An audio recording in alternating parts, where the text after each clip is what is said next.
Go on.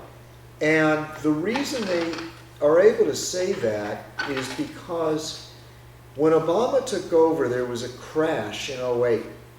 And so everything got better since the crash. So everything was was down. All the numbers for every economic indicator was down.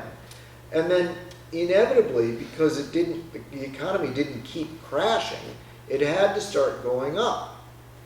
But the problem is, if you go to Obama's second term, the growth rate actually slowed down and started to go badly because the economy naturally was bouncing back from the crash, but the imposition of Obama's policies began to slow the economy. So if what Rick was saying was true, then all the economic indicators would look better in his second term, or at least as good as they were in the first term.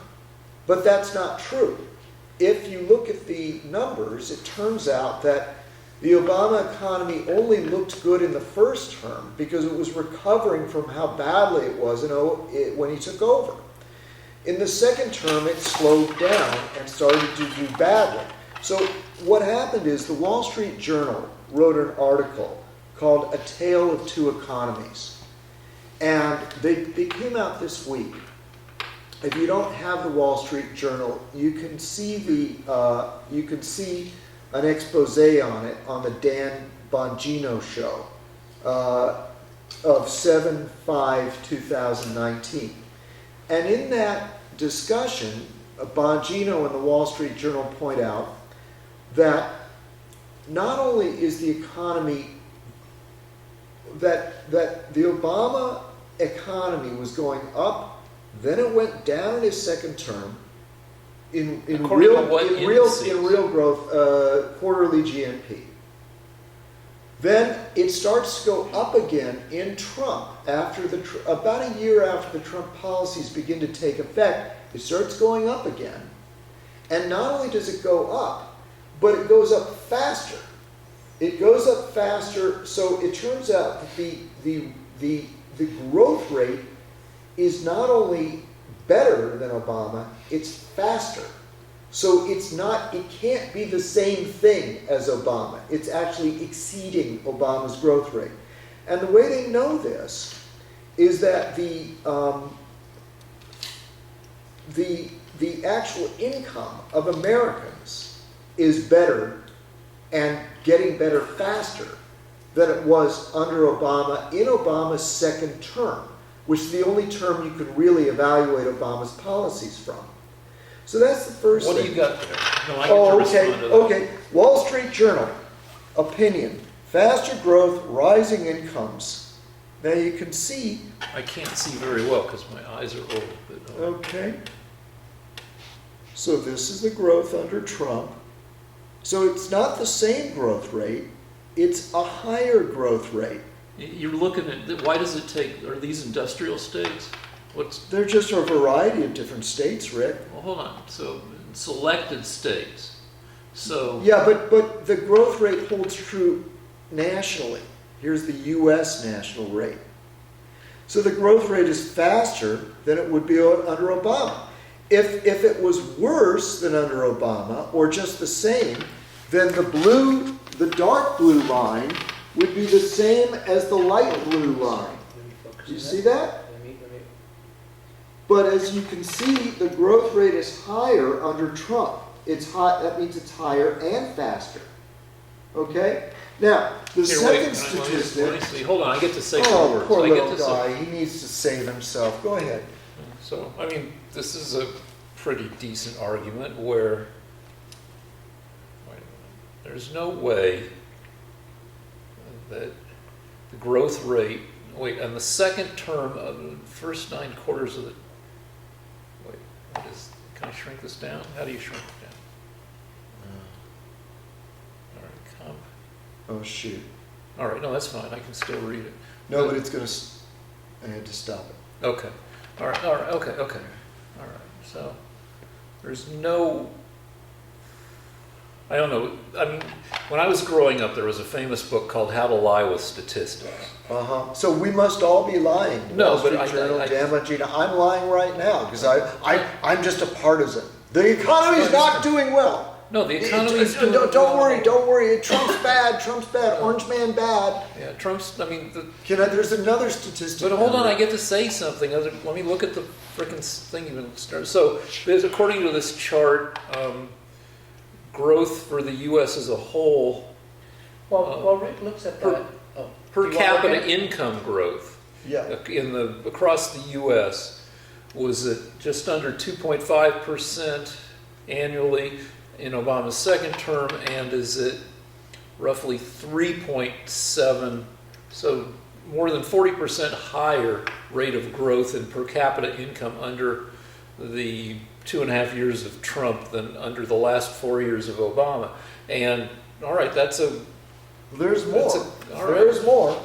All right. So the second thing is there's another chart right here.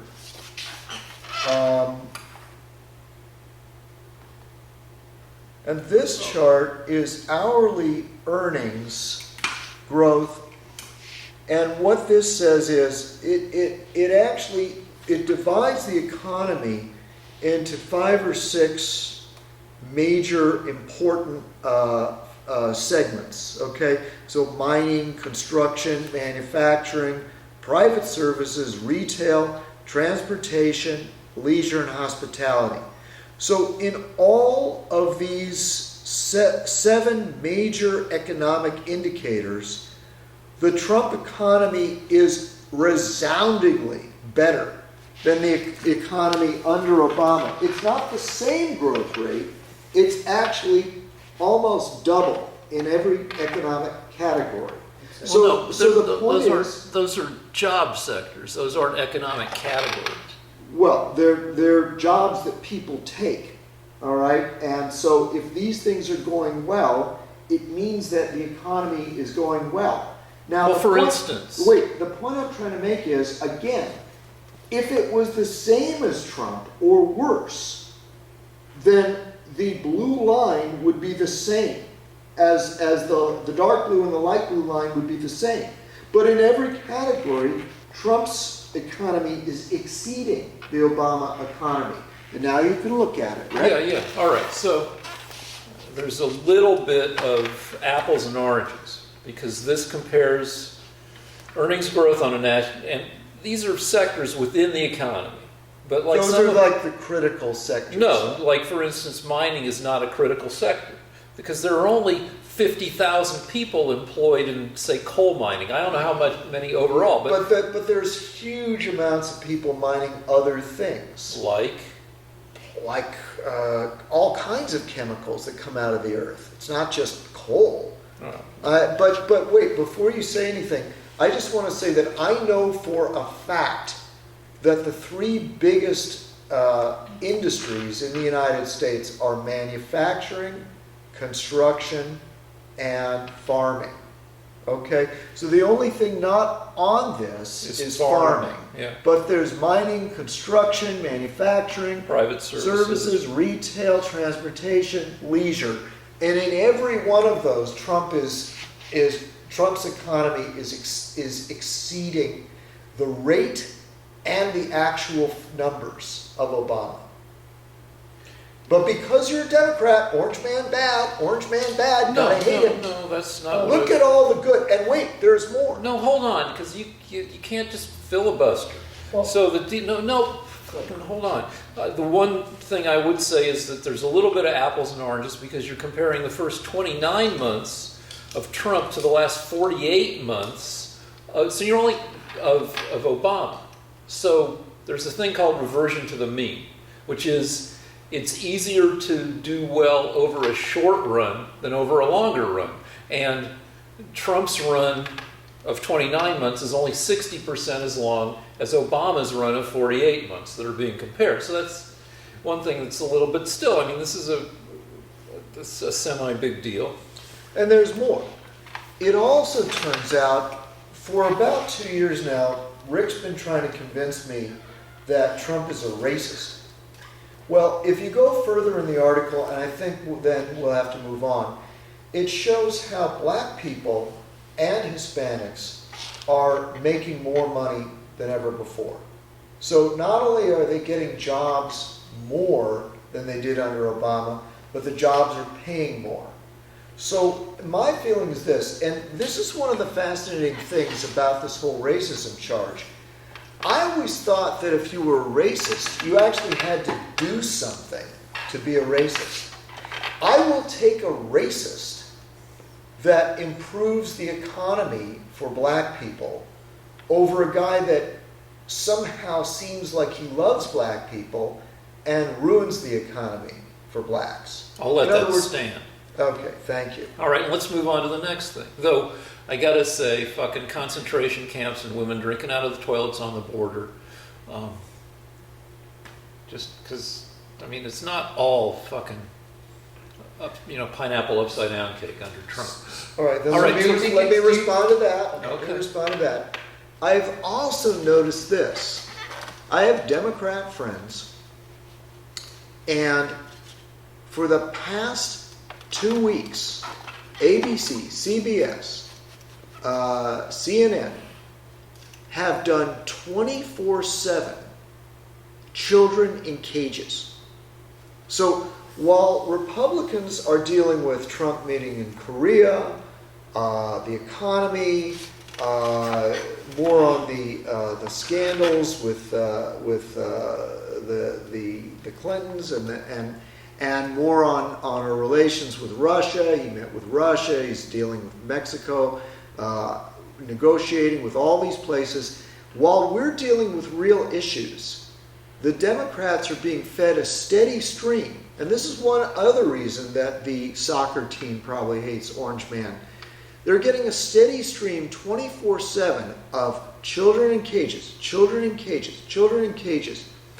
Finally, this week, one of the most ardent Democrat propagandists, it was Snopes, admitted that it was Obama that built the cages that the children are being kept in the border. Wait, is this a surprise? Well, the point is that when the border facilities are not meant to house hundreds of thousands of people, and so what is happening is the Obama administration deported far more immigrants than the Trump administration has, deported even children, by the way, even people seeking asylum, by the way, and it was the Obama administration that first built these quote-unquote cages and concentration camps to house these people because they're pouring over the border by the million. But the Democrats need to lie about Trump. They need to, instead of pointing out just a variety of news, they're going to pin children in cages on him. And so Rick comes in here, children in cages, children drinking out of toilets.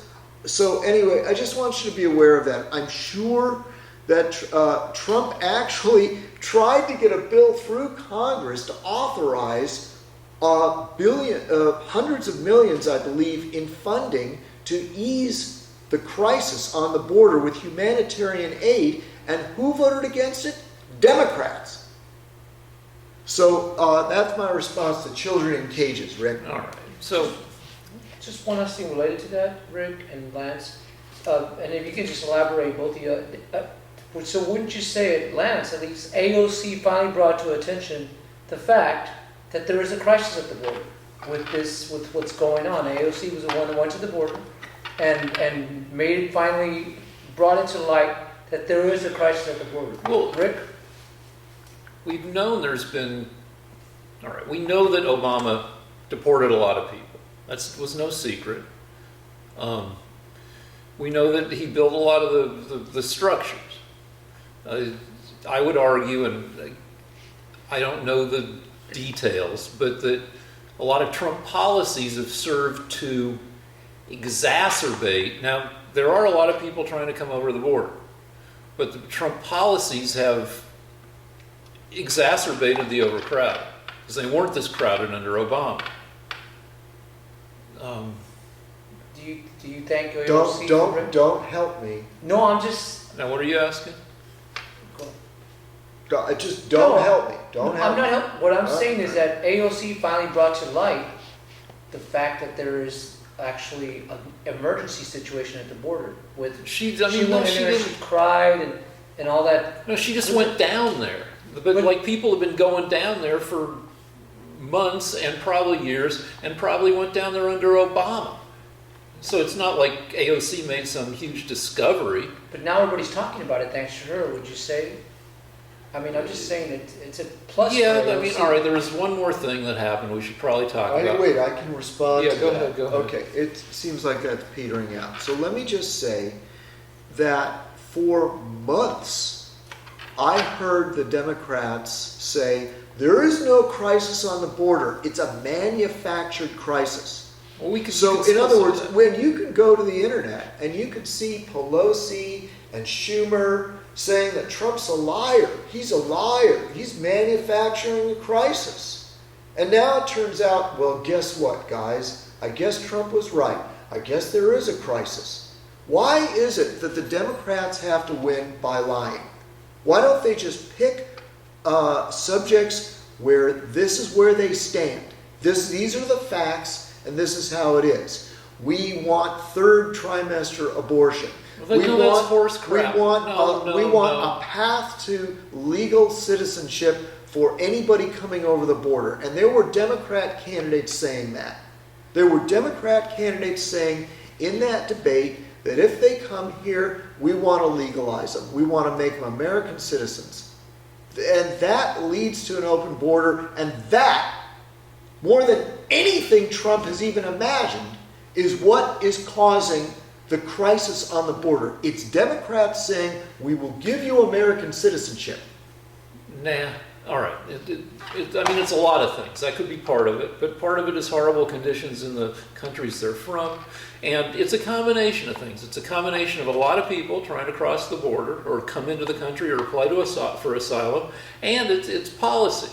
And I would say that most of the policy, though I don't know, because as I keep saying, my brand is not knowing anything, is most of the policy that contributed to the crisis comes from the Trump administration. But let's talk about one more thing with regard to this, which is 20,000 employees of Customs and Border Protection. There's a Facebook, actually there are two Facebook pages found now that one has 9,500 current and past employees of CBP, Customs Border Protection, that is for sharing like a bunch of memes and other stuff among employees of CBP. And a lot of the memes are, there's one, the most famous one involving AOC is a Photoshop of Trump forcing AOC to give him a blowjob.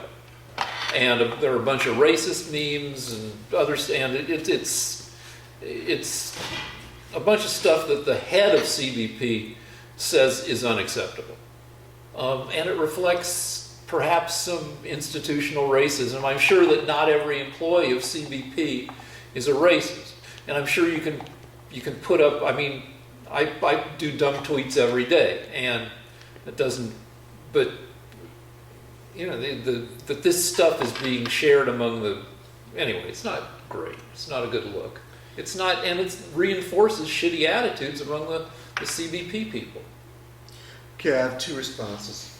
The first is that for about a year now, Rick has pretty much given up and on what? On trying to win any of these debates. And what he's been doing is saying that he's not informed, that his brand is that he's a little lazy and he doesn't research like I do. Now, for a while I let that slide because it made it look like I was winning. And then I realized, well, wait a minute. Rick is just as well informed as I am. The problem is that his media is lying to him. The problem is that his media is trying to support things that are wrong. And when he comes in here well prepared with his issues, he's always wrong. And the reason is that the Democrats have nothing. They have global warming and racism. That's it. You take those things away from them, and suddenly you find out they lost the Iraq War, they ruined they stagnate the economy, they have nothing but division among the Americans to offer people. They create socialist policies that ruin the economies wherever they go. California is hemorrhaging the middle class and is a perfect example of Democrat policies running amok. We have huge we have poverty California rates.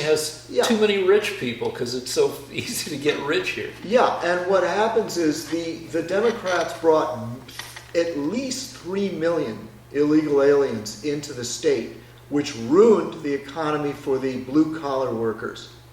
Now, the point You've had six sexy plumbers, right? Any of them illegals? My point is this. Rick is informed. It's just that his side is wrong. And again, this leads me to the next issue. He knows all about these bad things that these border people wrote on Facebook. Now, if you think about it, this is so typical of Democrat tactics. Instead of trying to close the border down because we're in a crisis that they even admit is a crisis, the Democrats get this clever idea. Like they do with everybody else, they attack the individual. They attack their character. So now the Democrats are rubbing their hands together. Let's go after the Border Patrol people. Let's try to paint them as evil racists. So rather than try to come up with a policy, they want to focus Rick and all the Democrats' attention on how racist the Border Patrol is. Now, I don't know anything about these memes or Facebook posts. I don't know which ones are racist and which ones aren't. All we have is the Democrats saying that they're racist, and maybe they have a few that are racist. I don't think it's very important what memes you put on Facebook. I'm going to go out on a limb right now, and I'm going to say this. The Border Patrol is the only thing stopping this country from being invaded by the entire Latin America and basically destroying what we've built here. So my point is that I'm not saying it's unpatriotic to point these things out, because that would also be demagogic in reverse. But I am saying it's just of no interest to me what they're putting on Facebook. I want them to close the border. That's what I want. And as a Democrat, Rick will be furious about the racism of the Border Patrol. Nah, you know what? I mean, I live on Twitter, and shit like this, I will agree with you. It's not the actual behavior and policies of the CBP are more important than their fucking Facebook page. Though I see a lot of it because I live on Twitter. But I will say, if there's anything I know pretty well, it's fucking math. And we're a country of 330 million people that doesn't make babies at a replacement rate. So even people coming over and applying for asylum and getting into the country at a fairly, steady clip, even, 100,000 people a month, which would mean 1.2 million people a year, that's still only less than 0.4% of the overall U.S. population a year. And we can't have open borders. All right, no, I want to move on to my next fucking thing. Okay, so we have psychopaths driving in Thomas Jefferson. I'm going to talk about driving in Thomas Jefferson. As a liberal snowflake, I feel an increasing sense of disquiet and vague shame over driving every place. I go to 5 gyms a day. Actually, now it's 4, and then I do one workout at home because one of my gyms closed. But it's roughly a 10-mile circuit. 2 miles to gym 1, to another 2 miles, 2 miles, 2 miles home. And, you know, I drive around in my old car, you know, where there are newer cars that get better gas mileage. And I feel like this kind of behavior is something that will be looked at in the future with the same kind of, you know, after the fact disapproval that like Thomas Jefferson gets now for fucking his slave. And I looked up Thomas Jefferson. He was a busy guy. He impregnated his wife 6 times. And he knocked up his slave, Sally Hemings, roughly 8 times. Though record keeping when you had stillborn kids and all that stuff, he had at least 12 kids, maybe as many as 14. Roughly 6 of them lived to adulthood. But anyway, I feel like, you know, I don't get to jizz like Jefferson did by driving, but I still feel, you know, that same kind of feeling that the future's going to look back on me and think I'm kind of an asshole. Well, but that led me to research, well, geez, how many kids did the presidents have? Turns out there were 12 presidents who had or raised as their own 6 or more kids. Tyler had 15 kids. They were the same will to be a president is probably, you know, pushes some presidents to do a lot of fucking. Lance. Well, people had more kids back then. Because they died a lot too. I don't feel like America needs a replacement rate. I think that's a phony issue. When people say, well, you know, Americans are not... Okay, replacement rate is this, all right?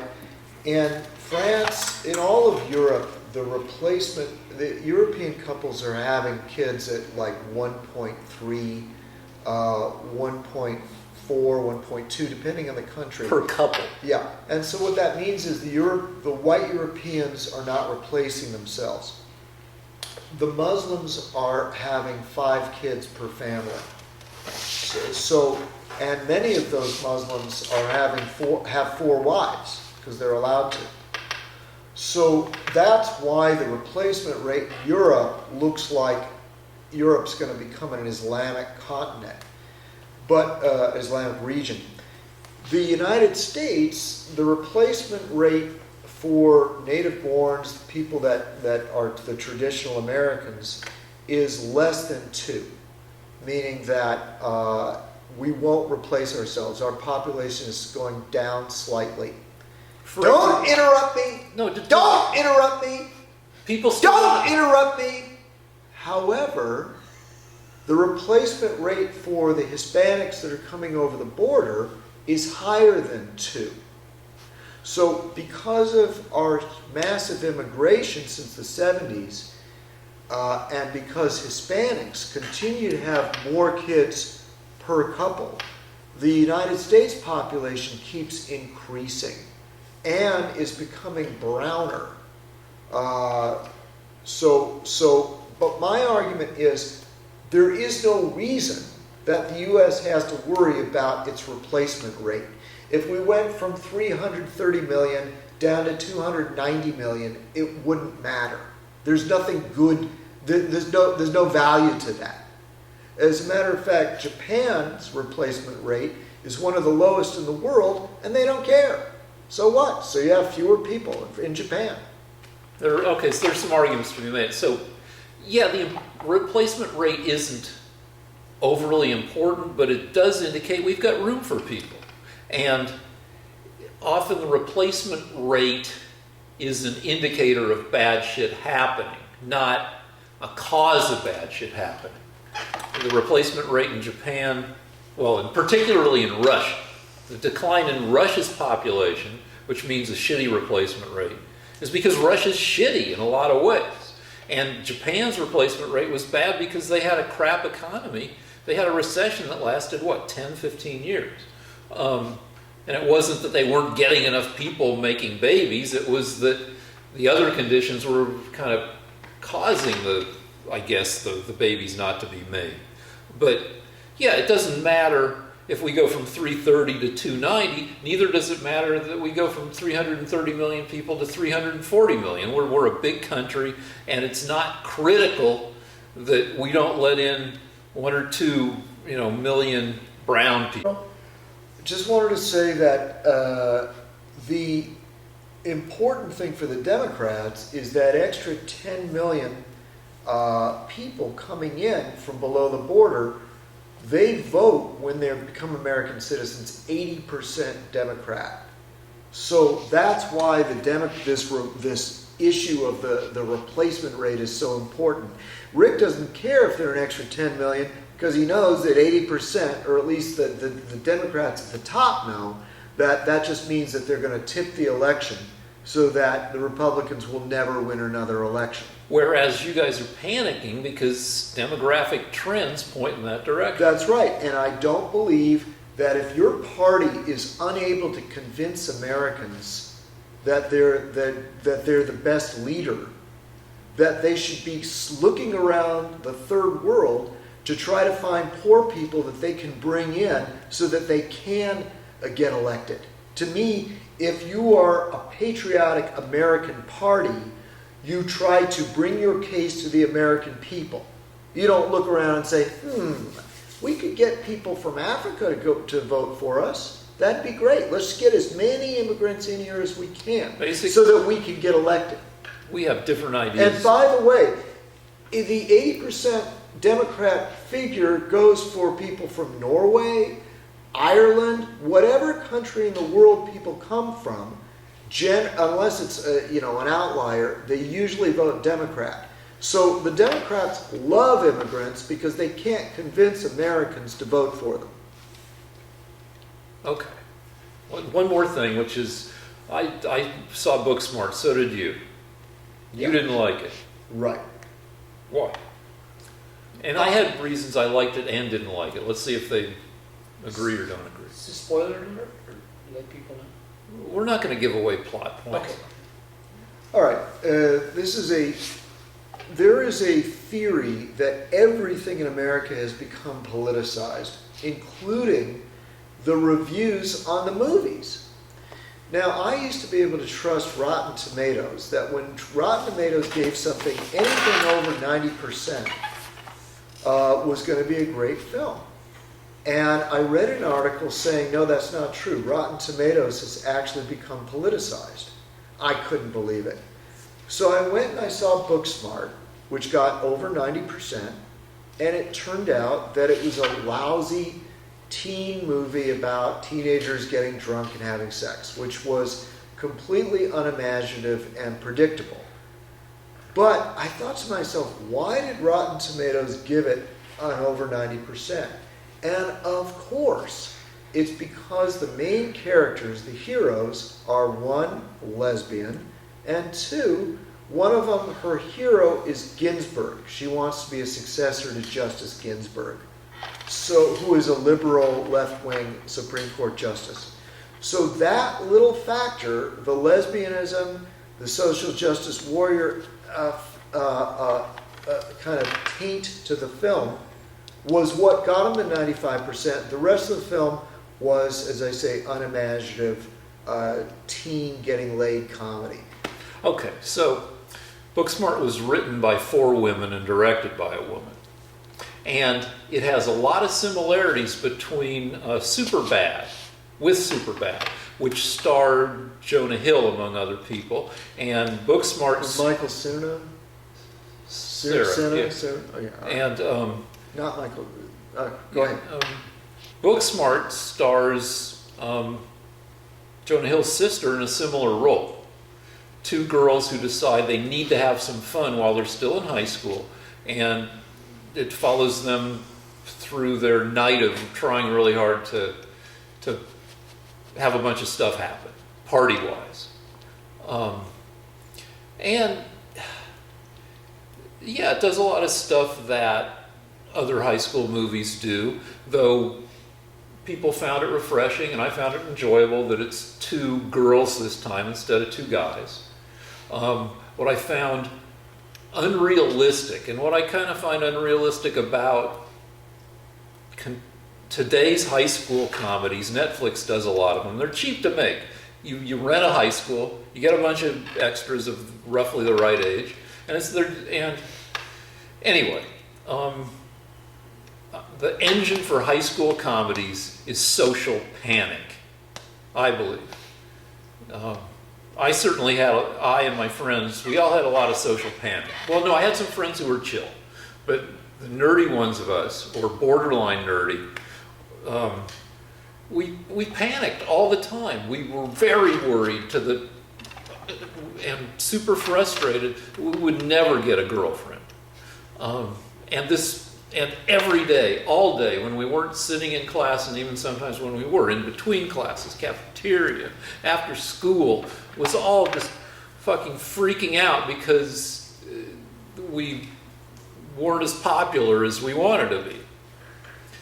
And that's still the engine for high school comedy. Somebody wants somebody, or somebody wants a social position in which will allow them to get somebody, boyfriend, girlfriend wise. And I would argue that today's high school students are in general more chill than people from our era, because they have more information and they can cast wider peer nets, friendship nets via social media. My friends and I, we didn't know shit about anything, especially the shit we wanted to know about, which was girls and how to become friends with girls. And I would suggest that today's teens are more informed and less worried about all that shit, and thus more chill. Yeah, unlike the stars of Superbad. Go ahead. You have three things in common with Chuck Schumer. Okay. Number one, you're both liberals, you're both Jewish, and We you both have cry a hair lot. plugs. What? You both cry. You like to cry. Tell me, on the way over here, you talked about, so there's something in movies that makes you cry. I think it's really pertinent. You cried about I cry a lot in movies. My family laughs at me. And I cry at weird moments. I cried at the wrong moments in Titanic, because even the people who survived the sinking, they're all dead now. It's like, fuck, the processes of nature, the passage of time. I cried about that. I think 8 out of 10 movies are secretly superhero movies. Yesterday is about a guy who... Spoiler alert, because I wanted to see it. All right. Well, it involves, this guy goes from being a shit singer to a better than shit singer. And I cried as this happened, because he found his power. And that shit makes me just... And it's expensive, because every time I cry, I fuck up my contact lenses and have to replace them. But it's... And I think entertainment gets more and more effective at transporting us emotionally. It's more and more powerful. You try watching a movie from the 70s and you'll be like, fuck you, movie from the 70s, because it doesn't do anything. And I think that's why other shit's happening. Disneyland is emptying out. People are having less sex. People actually going to the movies is down 10% this summer. And there are a bunch of decent movies. It's just that there's so much entertainment available at home. Nobody leaves their houses. All right, well, I'm going to apply a little science to this, even though I'm the artist of the two of us. And I think what's happening is men, as they get older, their hormones change. They get more estrogen and less testosterone. And so Rick, like all men as we age, we cry more often. Men become more sensitive, and women actually become battle axes. That's why they say the old battle axe, because as women get older, they become more masculine. So that nature wants us to be at our most masculine and feminine when we're younger, so we can get together and make babies. So as we get older, we get less of the things that make us that, and men cry and women get tougher. But if you think 70s films don't do it for you anymore, that's a separate issue. That may, I don't think they do it for anybody anymore. Right. But as far as testosterone, I had mine taken, and it's still fantastically high, which is crazy. And I don't have moves. I haven't grown. I don't have any. I'm not being feminized You can tell some people, in fact, they do ads for low T, low testosterone, and these ads are for guys who become feminized hormonally. Well, okay, regardless of what your testosterone level is, I know that men become more feminine as they get older biologically, and the reverse for women. So there may be other factors. As far as Disneyland? Disney, all right, I'll talk about Disneyland. There was an article recently on Yahoo about how the attendance at Disneyland has dropped precipitously.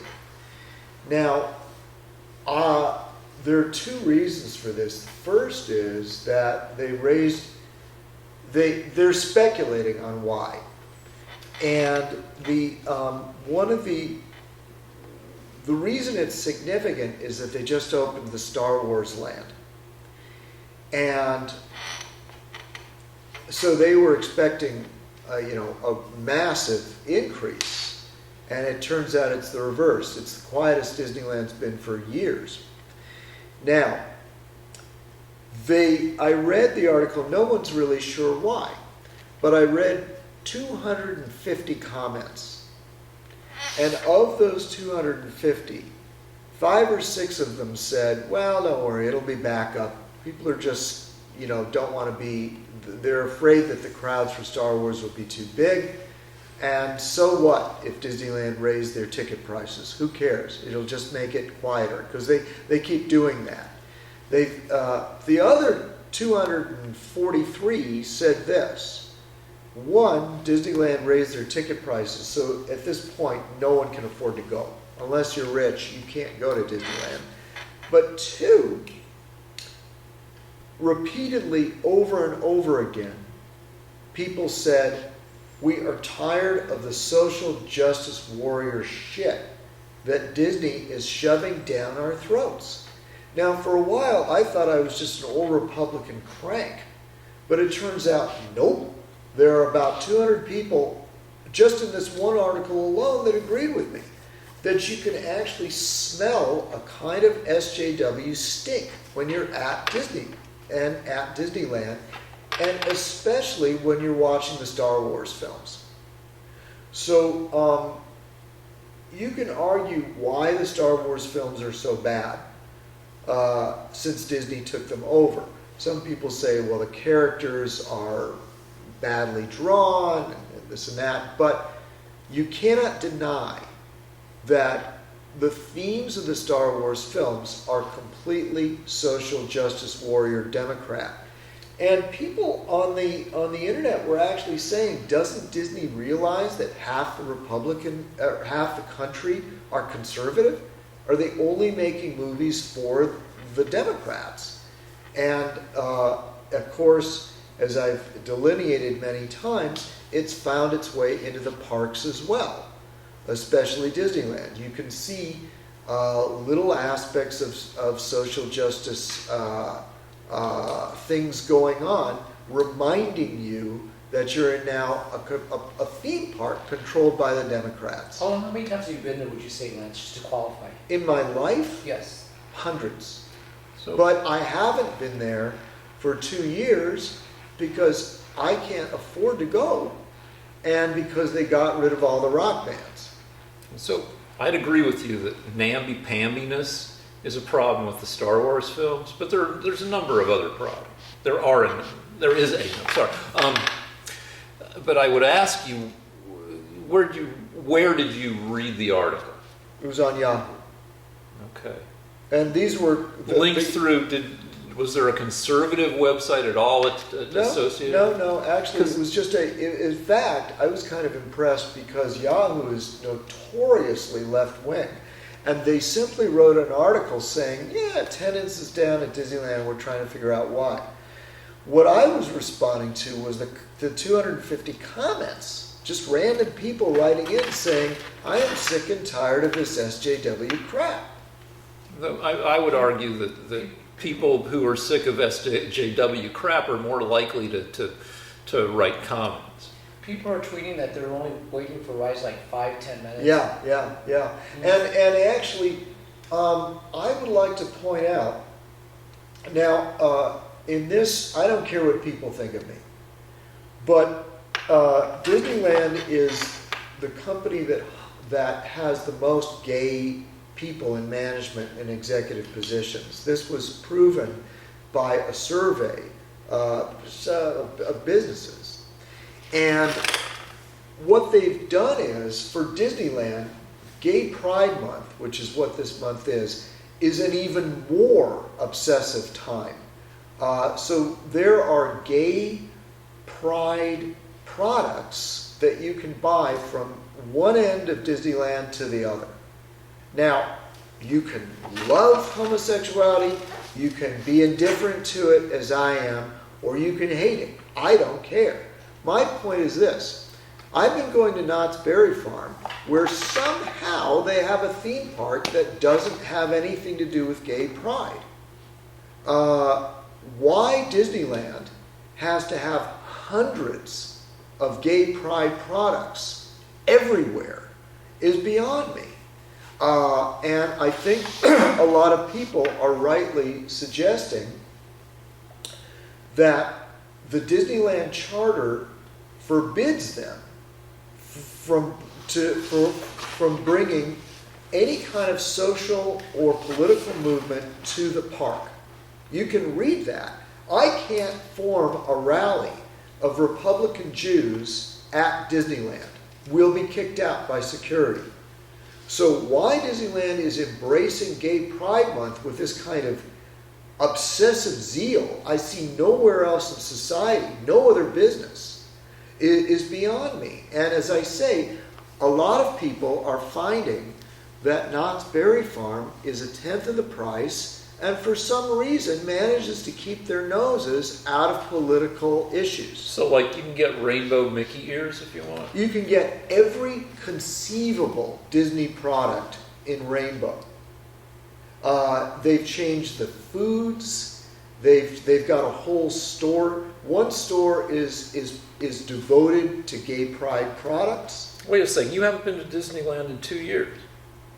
Yeah, but what I did was if you doubt me, type in the words Gay Pride Month Disneyland, and there are YouTube videos where people that are very supportive of gay pride are showing all the things you can buy and all the things you can get. And yeah, I have been there.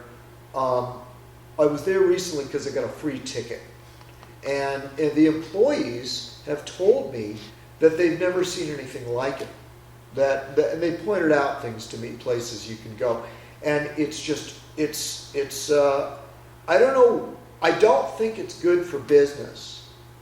If everything is about money for Disney, there's no explanation for this. Well, then they'll rectify it if it turns out to not be good. Well, I don't think they will. And I think the reason is, like all social justice warriors, the liberals in charge of Disneyland think it's their duty to use whatever they can to support their causes. Or to be inclusive. Like, for example, Obama actually had lengthy meetings with Disney when he came to California. We don't know why, but he did.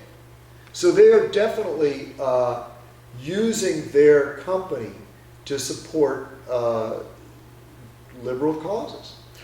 So, and by the way, Knott's Berry Farm is another theme park that's perfectly inclusive, but there's no mention of gay pride. So in other words, you can be as gay as, you can be gay, you can be straight, you can be whatever you want. You can go to Knott's Berry Farm and go on a roller coaster. There's no reason why you have to make a big fuss over Gay Pride Month at a theme park. Any comment on, again, something that has Twitter talking, that some people are upset that there's going to be a live action Little Mermaid? Oh yeah, this is worth discussing. And the singer-actress Disney has picked to portray the Little Mermaid doesn't have red hair, and I guess this is a person of color, and redheads in particular, and some white people are upset that the person picked doesn't match the real Little Mermaid. Yeah. And then people on Twitter say, what? She's a cartoon. She's not real anyway. And so it's a thing. It's not much of a thing, but it's a little. And Disney's not going to. They're not going to change their minds. Well, that's what Disney always says. When Disney made the leader of the pirates on the pirate ride a woman, everyone said, well, it's just a ride. Now they're making the Little Mermaid. They changed her from a redhead with white skin to a person of color, and it's not an accident. They're doing this on purpose. Nobody knows why. In the Hunchback film, I think it was, or the Beauty and the Beast film, one of the more recent films, they had many people in 18th century France black. Now, my point is... Well, there must have been black people in 18th century. Well, there were, but not the percentage depicted in the Disney film. In fact, you can go to Spielberg's Lincoln. One of the things I noticed about Spielberg's Lincoln film was that 80% of the Union soldiers in the Lincoln film are black. No. Now, if you watch the film again, you'll see it's nothing but black soldiers. I mean, there are a few white soldiers, but many of them are black. Now, as a historian of the Civil War, I know that there was a time towards the end of the war when 1 out of every 5 Union soldiers was black. But that was very late in the war. The vast majority were white. There's also a TV show about Troy, and as I understand it, they've made Achilles black. I believe the cast of Hamilton, this film about Alexander Hamilton, they use a lot of black people. Well, wait a second, hold on. It's a play. It's not the musical. I believe it's the musical. Oh, right? because that's just the color of the people in the musical Hamilton doesn't have anything to do with the actual races of the... Well, it kind of does, though, because, for example, when you... It's a hip-hop frickin' deal. It's a... Okay, all right. Well, I haven't seen the play, so it doesn't matter. As far as this Little Mermaid goes, I always thought she would have really white skin because she's underwater and can't get a tan. It never... I mean, I always thought it was perfectly appropriate that she be very pale. Now, my point is this. You are not doing races any favors by changing traditional characters' race. Well, people argue that Hans Christian Andersen made his Little Mermaid green, apparently. Okay, but what I'm saying is that if something has become a character in a cartoon, typically when they make the live action from the cartoon, they use live actors that look somewhat like the characters that are depicted in the cartoon, unless they're patronizing black people. And my feeling is, what you don't do is you don't patronize people. If, for example, they came out with Coco, a Hispanic cartoon figure, they had a New Orleans-themed cartoon with a black cartoon figure, a black princess. In other words, just make new characters. Don't change the ones that were white into other races. If you want, they did a Samoan cartoon figure, just make new cartoons. You don't have to change history. That's my argument. All right, history has nothing to do with The Little Mermaid. And having the head of the pirates on the pirate ride has nothing to do with history, right? So in other words, if Disney goes about... There were, no, the Pirates of the Caribbean is not historically accurate, but there were female pirates. That's what every single ignorant what every ignorant person tells me. There weren't, I bet you there were probably no female pirates who ran a ship, but I'm sure this is what happened, guys, all right? Please be quiet, let me answer. There were, in the history of piracy, there were 2 pirates One of them was Mary Bonnie or Anne Bonnie and Mary something. And they became legendary because they snuck on board a pirate ship.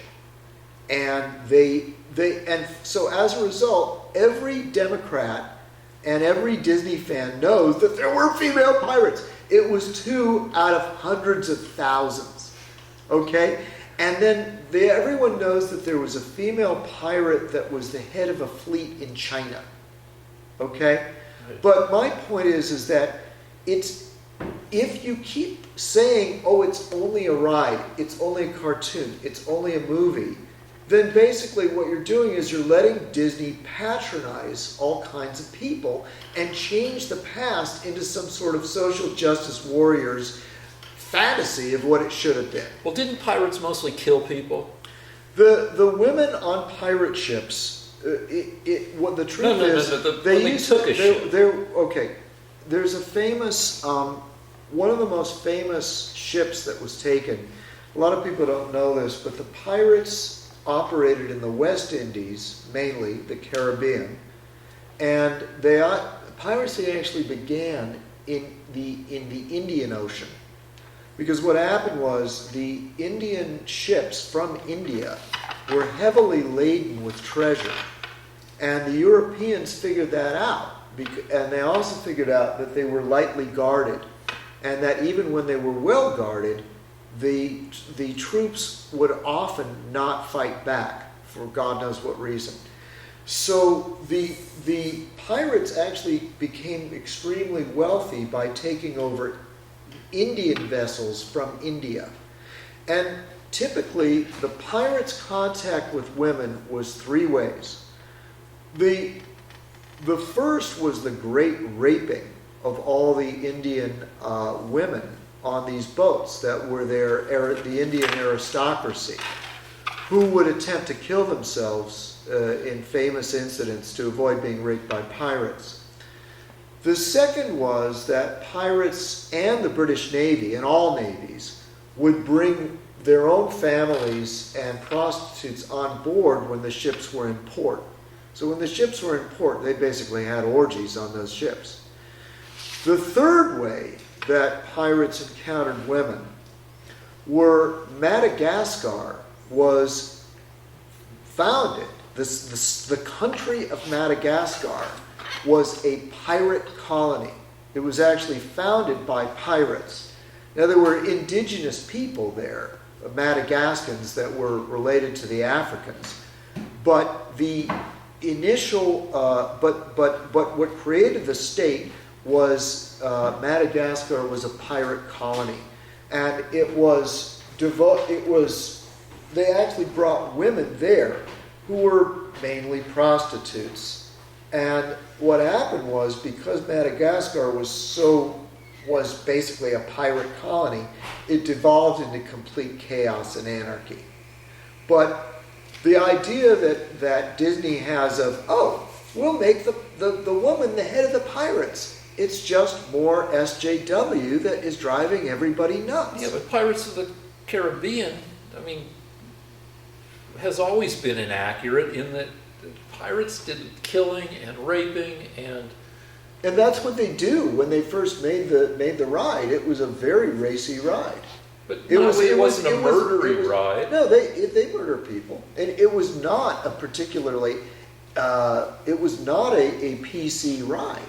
I mean, they didn't murder people, but their skeletons. Yeah, there are people that are dead.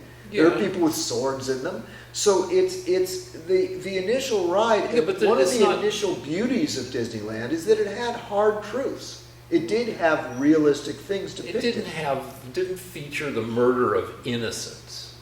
It did have like women being sold into. They're auctioned off to be brides, and they're being chased around by the pirates. Right, but there are skeletons that have been murdered. Yeah, but you can. But there are innocents that are being harassed. You don't get the sense. There are innocents that are tortured on the first pirate ride, and they're still on the ride. If you go see it, there are innocents being dumped, being drowned. I don't know. I don't think you. I think you need to go to bed. We need to end the Real recording. All right. But We had some earthquakes. Where were you? What happened? okay, so we had two News.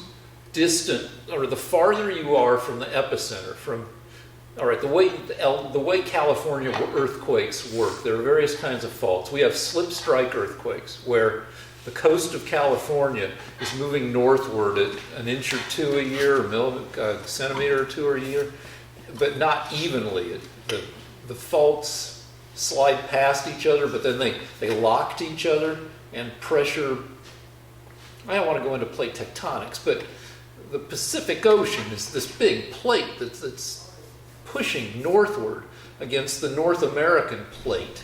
These giant plates that are 1,000 or 3,000 miles across, and where the edges meet, the rocks lock up and pressure builds until they suddenly, part of the seam between two plates lets go. And the longer the distance that lets go, the bigger the earthquake, the more energy that's released. So we have these things, and the ones we had a couple days ago were about 110 miles from LA, these seams that ripped.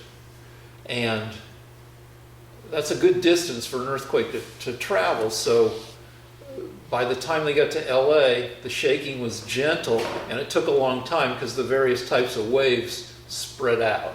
So Did your paintings wrong? Did anything fall? Nothing fell. Guys, I'm signing out All right, tonight. Mention your paintings though. Are you done with the earthquake? no, but you can go ahead, talk about your painting. Okay, I guess the most notable thing about these paintings to the casual observer of our show is that everybody's nude.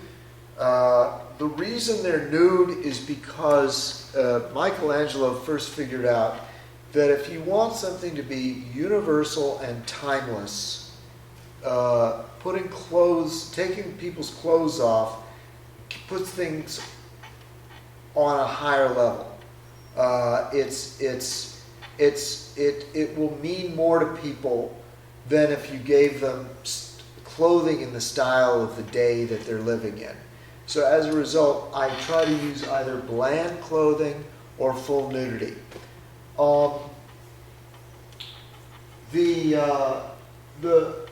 also think there's a beauty in the body, and at the time that I did these paintings, it was to celebrate human beauty, and there is no better subject for art than beauty, and nothing more beautiful than the human body.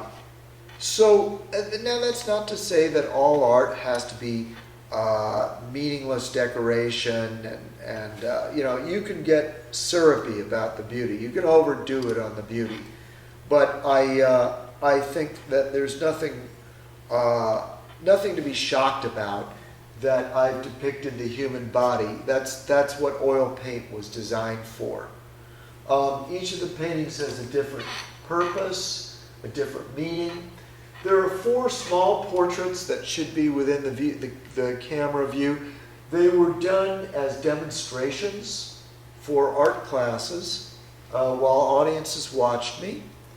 The 2 older men with the white beards, those were done for my own interest, because I wanted to create a very realistic face, and I wanted it to be of an interesting person.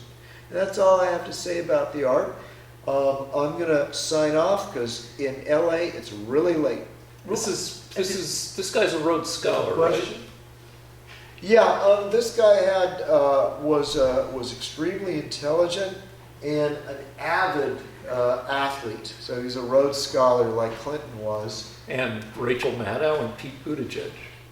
Really, Pete Yeah. Buttigieg just is more and more amazing every day. And Donald Trump. Donald Trump was a... No. Okay. All right, would you Just have one more quick, question? When the earthquakes were you here? Did they rattle your paintings? Or? I was here, and most of the furniture in this studio is old and rickety, And at first I just figured that my furniture was unstable, like it usually is. People from back east and other countries are more afraid of earthquakes than people that grow up in California. In California, what terrifies me is hurricanes. Because once a year I see a tornado in the Midwest rip through some town in Texas and turn it into nothing. And everybody's, tried to make it to the storm shelter and their whole life savings are wiped out. And there's people that got hit by cars. So I'm afraid of tornadoes and I don't think that, it's not a hurricane if it's on land, but it's what is it called on land? Is it just a tornado? Yeah. I'm afraid of tornadoes. But people were calling me and saying, that weren't you worried about the earthquake? Well, we've only had one earthquake since 1994, where anybody died. That's where people died. And it was because one building collapsed, a hospital, right at the epicenter. And yeah, a major freeway, maybe the biggest freeway in the U.S. collapsed at one point, but hardly anybody died. I don't even think anyone died on that freeway. So I'm not worried about earthquakes. I may die tomorrow from one, but I live without fear. LA has, maybe the whole state of California has an earthquake early warning system that could have given us 40 seconds notice that LA was about to be hit with the earthquake, because electric signals and radio signals can travel from the epicenter, from a sensor, to LA faster than the earthquake can get there. But they weren't, the system wasn't triggered because it somehow did the math and decided accurately that the shaking, once it hit LA, would not reach a threshold level of 5.0 on the Richter scale, so it didn't freak everybody out with a warning. And people were like, what the hell, what's the system for? But it could be that we had time under the first one was like, they were each, 15 to 20 seconds. First one I had time to get up from my desk, go tell my wife, hey, earthquake, and go stand in a doorway. And Carol's like, no, don't stand in a doorway, that's old school. And I go, all right, then triangle of safety. So that's where you get next to a big piece of furniture that'll catch the ceiling if it falls in. So we huddled next to the bed. And then we're like, all right, enough of that. Because it was and the second earthquake, I was on the leg press machine at the gym, and it starts rocking. So I'm like, earthquake, and I get off it, and I'm looking at everybody else in the gym, and we're all kind of just, I'm like, maybe we shouldn't stand next to the weight stacks, but it didn't feel very dangerous. And then we told the guy who ran the gym, which was a mistake, because he goes, well, now that, I know there's an earthquake, I have to close the gym, so we got kicked out 5 minutes early. The end. All right, I think we're done. All right, good night.